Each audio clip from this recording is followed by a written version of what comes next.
What's up, Milk the Man? Week 13 in the books. I have 2 more shows for you. Next week being our last show together, and then potentially a show with Danny, Vinny, and myself to give out accolades to every team that participated. I think every team this year, much better than last year, did a great job at participation. Week 14 is going to be quite the ride. There's still a lot of teams out there who really need a victory to get in. 3 6 and 7 teams, 3 5 and 8 teams. It's going to be pretty wild. Of the 6 and 7 teams, 2 of them are in the playoffs. Glass holes on the outside looking in through the glass hole. He is seed number 8, so he is headlining the toilet bowl right now. The best team of the week goes to Big Bark at 144. This is the lowest scoring best team of the week this season. I think second place was like in the 150s. I take the record there for the worst best team of the league. So of course, the worst team having scored 72, he is also a victim of having been milked upon. So we have Glass Holes milking upon Burrow, my dicker. And of course, Glass Holes is trying to work his way into the playoffs. He says, I don't care how much you score. I'm going to outscore you for sure. He outscores him by 60 points, which he rocked your world. Let's get into the games, shall we? Big Bark versus apparently STDs. Big Bark takes this one 144 to apparently's 114. I had to win to keep my playoff hopes alive. I'm actually quite shocked that apparently only scored 114, especially with Lamar Jackson as his quarterback, only scoring 6 points. Of course, not enough to best what on my team was a few standout players. Patrick Mahomes coming back with 37 points. And then you've got the Seahawks defense, which is just a monstrous defense. They're ranked number 1 in the league. And this defense is scoring more touchdowns than the offense. They scored 33 points. And so 2 of my players were responsible for 70 points. Next, we've got Vinsanity versus No Pain, No Gain. This was the closest game of the week. Vinsanity pulls off a nail biter, 142 to No Pain's 140. And Vinsanity, of course, he needed this one to stay in the playoffs, and he could have scored even more. His quarterback, Bo Nix, scoring 17. He's got a quarterback on his bench, Jordan Love, who was slinging the ball against the Detroit Lions, scoring 32 points. No Pain, No Gains bench. You had some players on your bench that if you just substituted one of them, you could have easily beat out Vinny. Of course, Vinsanity stopped the insanity of Bruce winning 5 in a row, finally catches his loss. So good job on you, Vinsanity, stopping the No Pain train. Next, we've got Zombies versus Ante-Up. Ante-Up takes this one 120 to Zombies 91 points. Yeah, Team Ante-Up just, again, riding the wings of Josh Allen. Josh Allen is a number 1 quarterback in the league. Next, we've got Tush Push to Browntown versus the Human Torch. The Human Torch takes this one 135 to Tush Push's 129. If we just look and see how many close games Tush Push has played this season, let's go ahead and say a close game for Tush Push is going to be within 5 or 6 points. 5 close games Tate has played this season within 6 points or less, and he went 1 and 4. Unfortunately, Tate, your team did not have it this year.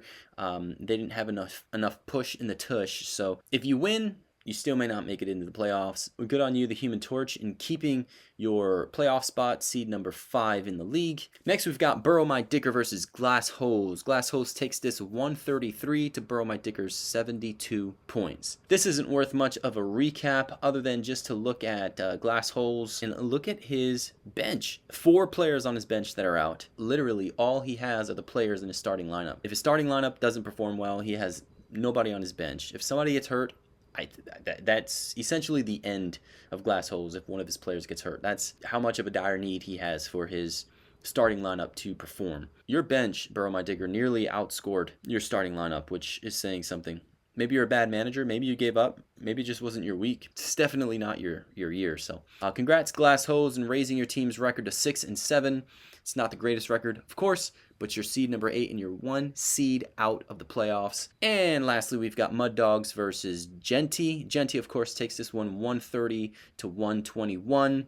Mud Dogs made it close. And if Mud Dogs beat Genty, that would have been the upset of the of the week, potentially the upset of the season. What I do want to do is look at the standings, since Tate made a big stink of this. 1,723 points for his team, and yes, he has outscored all of Hoel's only. And I mean, look at Vinsanity scoring 1,914. Vinsanity, let's see, he's the second highest scoring team in the league, and his record is 6-7. Now, the highest scoring team in the league is 1,982, just 70 points better, and that would be Genty, and his record is 11-2.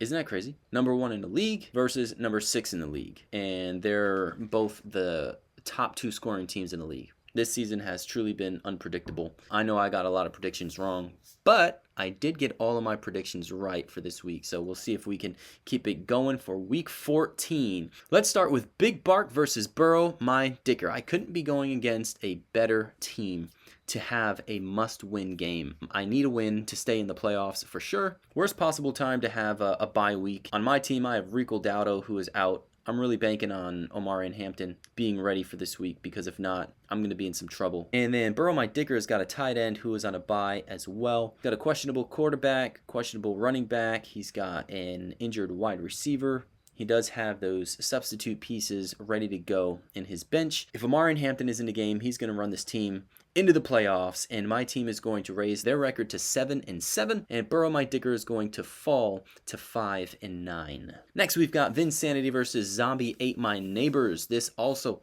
is a must-win for Vinsanity, who is seed number 6. But right now, even with one slot missing, Zombies is slated to score 108 against Vinsanity's projections of 154. If you start with a projection of 154, I think you're gonna win it. So Vinsanity is gonna take this one. He'll be at 7-7, and Zombies is gonna fall to 4-10, double digits on the loss column. The only team to do that this season. Next, we've got No Pain No Gain versus Anti-Up. No Pain coming off of a loss after a 4-game winning streak. Anti-Up coming off of a win after losing 3 games in a row. Both teams right now are, I guess, just playing for bragging rights and maybe even playoff seeding. Anti-Up needs to fill a tight end spot on his team. One of them's on a bye and the other one is injured, so he's got to go to the waiver wire for that. Of course, No Pain has been a stronger team, and I think he'll continue that trend, and he'll move his team into the double-digit spot. For the win column, he'll be at 10-4, and Team Anti-Up is going to fall to 7-7. Next, we've got Tush Push to Browntown versus Genty. This is going to be interesting. Tush Push needs this win. He's going against a team that doesn't necessarily need to win at all. He's already solidified himself as the top spot in the league, so he can literally sit all of his players and this not be a big problem for him at all. Perhaps Joel did this by design, but he has got 6 players on a bye, and he does need a tight end. Chances are he doesn't even fill that spot. Genty might be playing for the playoffs and not necessarily for a record of 12-2, which is perfectly justifiable. For that reason, I think Tush Push is going to take this, and he'll move his record to 6-8 for the first time, I think, this season. I'm saying that Genty is going to lose a game. He'll fall to 11-3. Next, we've got the Human Torch versus Mud Dogs. Mud Dogs, if he can win this game, potentially not out of the playoffs. I'm not sure with how the seeding works and the points and rankings go, but Mud Dogs needs this win. The Human Torch, he needs this win as well, because he could very well miss the playoffs if he goes 7-7. So I think this will be a close game, but the Human Torch, seeing as to how he needs this game the most, the last 4 games that he's played, he is 3-1. I think that the Human Torch is going to take this win over Mud Dogs. The Human Torch will go to 8-6, and Mud Dogs will fall to 5-9. And last, we've got Apparently STDs versus Glass Holes. This is going to be the game of the week. Apparently STDs is fighting to turn the tide here on his season, as he has been the streakiest team in the league this season. He is on a 3-game losing streak after having won 4 games in a row. I do predict that he's going to lose 4 games in a row simply because of his streakiness. Being seed 4, it looks like you're a shoo-in for the playoffs, even if you go 7-7.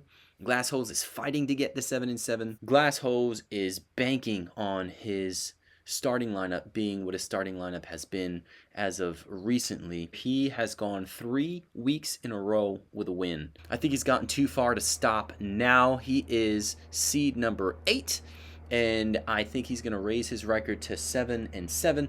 And apparently STDs is going to fall to 7-7. Glassholes, you're going to need Vinny or myself to lose a game. So we've got 8 days left before the start of the playoffs. For many teams yet this season, your playoff hopes are still alive. All right, next week we're going to do our final show. We're going to have the week recap, and then we'll have the bracket predictions, and then perhaps one more show with Danny and Vinny after the playoffs are said and done, where we'll go through and give accolades to every team. Even if you're not going to make the playoffs at this point, give the teams that have a chance a run for their money so we can finish the season out strong. Thanks for watching.